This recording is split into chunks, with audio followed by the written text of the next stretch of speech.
বন্ধুরা নমস্কার। নদিয়ার একটি ছোট্ট গ্রাম থেকে আমি মমতা আমার ব্লগ ভিডিওতে সবাইকে স্বাগত জানাই। ভিডিওটি যে যেখান থেকে দেখছো আশা করছি ভালো আছো, সুস্থ আছো। তো আমিও ভালো আছি। তো দেখো, আমাদের বাড়িতে গাছ কাটা হয়েছে। তো অনেক দিন থেকে কদম গাছ দুটো কাটবো করা হচ্ছিল, কিন্তু কাটা হচ্ছিল না। তো কেটে ফেলে দেওয়া কাটা হলো। তো বাড়ি ঘরের অবস্থাটা দেখো একবার, আর খুব খারাপ অবস্থা, মানে সারা বাড়ি পাতায় ভর্তি, ডালপালায়। তো পরিষ্কার করতে তো আমার লেগে গেছিলো প্রায় একদিন পুরোই লেগে গেছিলো। তো ভেবো না যে আমরা গাছ কেটে ফেলছি, এটা তোমরা বলতেই পারো এটা বেআইনি, কিন্তু গাছ কাটার আগে আমরা কিন্তু আরও 6টা গাছ লাগিয়েছি। আমি কিন্তু গাছগাছালি লাগাতে খুব ভালোবাসি। হ্যালো এভরিওয়ান, আমি মমতা, নদিয়ার ছোট্ট একটি গ্রাম থেকে। তোমরা ভিডিওটি যে যেখান থেকে দেখছো আশা করছি ভালো আছো, সুস্থ আছো। তো আমিও ভালো আছি।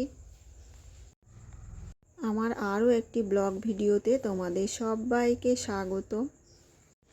তোমরা আমার ব্লগ ভিডিও দেখতে এত ভালোবাসছো, অনেক অনেক ভালোবাসা দিচ্ছ, সেই জন্য অসংখ্য ধন্যবাদ। আরও ভালো লাগতো যদি তোমরা আমার ভিডিওতে একটা করে মিষ্টি কমেন্ট করতে। আর যাই হোক, একটু আগে দেখলে তো আমার বাড়িতে কি অবস্থা হয়েছে। গাছ কাটা হয়েছিল। তো তোমরা আবার ভেবো না যে গাছ কাটা বেআইনি, কিন্তু আমরা গাছ কাটার আগে আরও 2টো গাছ কেটেছি, আরও 5টা 6টা গাছ লাগিয়েছি। সেই গাছগুলো যাতে ভালো হয়, মানে বেড়ে ওঠে তাড়াতাড়ি, সেই জন্য গাছগুলো কাটা হলো। 2টো গাছ কাটা হয়েছে, অনেক বড় হয়ে গেছিলো, অনেক দিন এর গাছ হয়ে গেছিলো, সেই জন্য কাটা হয়েছিল। তো বাড়িঘর তো নোংরা হয়েছিল, জানো তোমরা যে গাছ কাটলে বাড়ির ভিতরে অনেক নোংরা হয়। তো পরিষ্কার করতে খুব কষ্ট হয়েছিল। আর আমি কিন্তু গাছগাছালি লাগাতে খুব ভালোবাসি, আর সময়ের অভাবে যত্ন করতে পারবো না ভয়ে বেশি গাছ লাগাই না। তো টুকটাক গাছ আমি লাগিয়েই থাকি। এদিকে দেখো, আমার হাজবেন্ড 2টো কলগেট এনেছে, কারণ এর আগের দিন বলেছিলাম নিমের দাঁতন দিয়ে আমি দাঁত মাজছি, কারণ অনেক কেমিক্যাল দেওয়া কলগেট এনে দিয়েছিল, অনেক দামি, কিন্তু সেটা দিয়ে আমি দাঁত মেজে ব্রাশ করে আমার দাঁতের 12টা বেজে গেছিলো। যেগুলো আগে আমরা ইউজ করতাম কলগেট, সেইটাই এনেছে আবার। তো যাই হোক,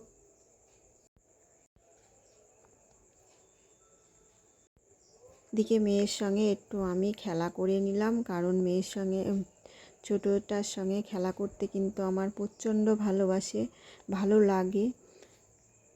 2-1 সময়ে বিরক্ত হয়ে যায়, কিন্তু তাও আমার ভালো লাগে ওর সঙ্গে সময় কাটাতে। তো বিরক্ত বোধ করি না সব সময়তেও, ওর সঙ্গে আমি কিন্তু খেলা করতেই থাকি। আর ও আমার সঙ্গেই খেলা করে, বেশি বাচ্চা পায় না আমাদের এখানে। এসেছিল একটা, আসে ওর সম্পর্কে মাসি হয়, ওর সঙ্গেই খেলা করে। তো বেশিরভাগ সময়টা আমার সঙ্গেই থাকে। আর ওর দিদি তো পড়াশোনা করে, ওর সঙ্গে তো সময় খুব একটা কাটাতে পারে না, তো ও সময় কাটায়, দুজনেই খুনসুটি করে। তো দেখো, এর আগের দিন গম আমি রোদ্রে দিয়েছিলাম, আমার গমগুলো রোদ্রে পোকা লেগেছিলো, কিন্তু রোদ্রে দিয়ে যে কি কষ্ট হয়েছিল, ভিজে গেছিলো। তার 5 দিন লাগলো আমার শুকাতে। এবার শুকিয়ে গেছে, আমি এবার এটাকে ভালো করে ঝেড়ে নিচ্ছি। ঝেড়ে নিয়ে তারপরে ভাঙাতে আটা করতে দেব। তো আমি ঝাড়াঝুড়ি খুব একটা ভালো পারি না, আগে কখনোই করিনি বলতে, আমি কিন্তু গৃহস্থ বাড়িরই মেয়ে। আমার মাই সব করতো, আমরা পড়াশোনা করতাম, আর টুকিটাকি যেসব কাজগুলো বাড়িতে মেয়েরা করে থাকে, আইবুড়ো মেয়েরা, সেগুলোই করতাম।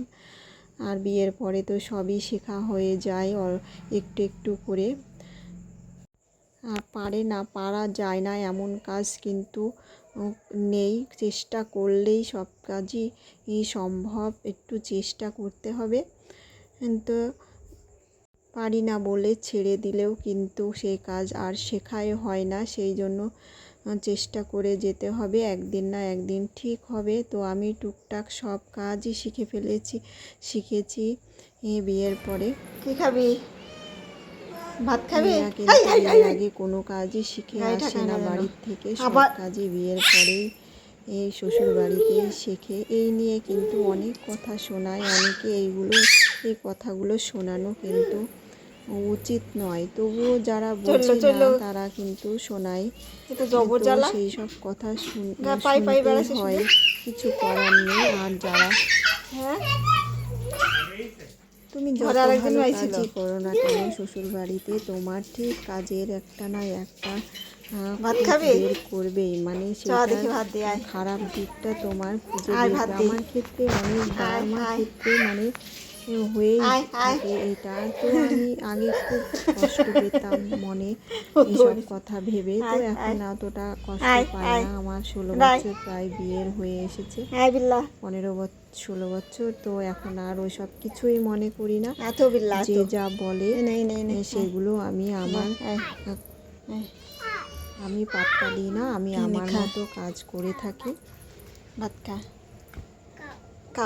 সব কথায় কান দিতেও নেই। তো দেখো বিড়ালের বাচ্চাটা এসেছে আমাদের বাড়ি, একটা ছোট্ট বিড়াল ছিল জানো তো, সেটা মারা গেছে। খুব খারাপ আমার লেগেছিল, আমার মেয়ে কান্না করছিল, আমার মেয়ে খুব ভালোবাসে বিড়াল, বড় মেয়ে। তো আবার এসেছে একটা বাচ্চা, এটাকে নিয়ে আদর করছে, খেতে দিচ্ছে। তো ভিডিওটা এই পর্যন্ত।